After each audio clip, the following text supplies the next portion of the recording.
something that's to kind of take this idea of being set in your ways. I feel like a lot of people are very set in their ways when it comes to food. They don't like to try other things. They like, if you like this one thing, I'm just going to stick to this. I don't want to try this because I heard it might make me sick, or this might do this, or this might do that. If we can talk maybe a little bit about the importance of exploration when it comes to food, and allowing ourselves to kind of tiptoe into certain cuisines that might make us nervous. Yeah, I mean, I think people are afraid of things they don't know or haven't tried. They've also been taught with overt or subliminal messages just to stick to their lane sometimes, and that's a hard thing because it's a psychological thing. It's not, it's not a gluten allergy or something. Mm-hmm. So I hope that the show also entices people to try new foods from their neighbors. You don't have to like everything, but it would be exciting not to eat the same food all the time. So Yeah. I hope that people get curious. Like, for instance, Persian food. We do an episode in Westwood, Los Angeles, and Persian food, I think, is one of the most undervalued cuisines in the world because of the regime in Iran since the late 70s. We've kind of just put it over here, but it's hugely sophisticated. It's very delicate. It has all these lovely ingredients. And I think if more people try, you can't not like Persian food.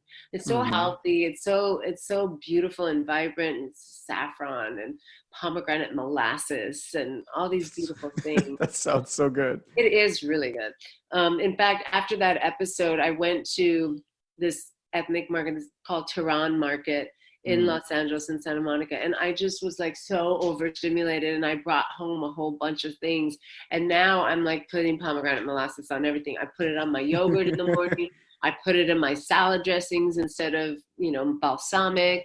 I love Mm-hmm. that stuff.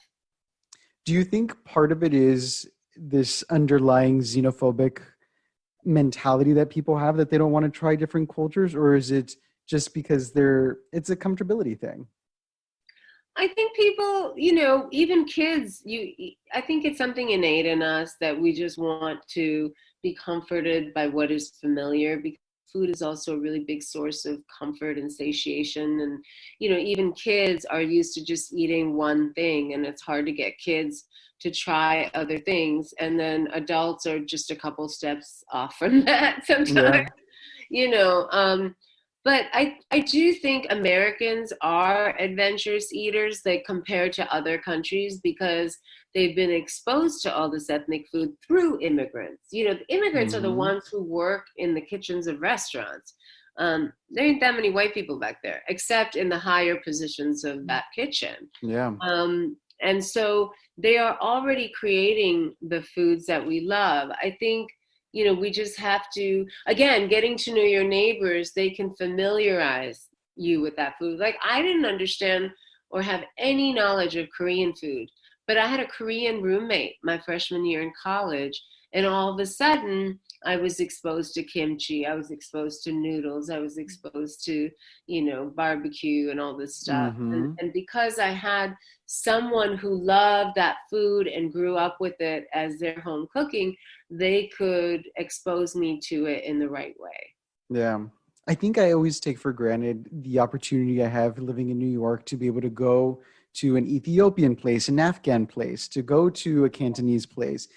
And I can only imagine kind of that comparison to my family that's still back at the border, where the only options are really Mexican food and American food.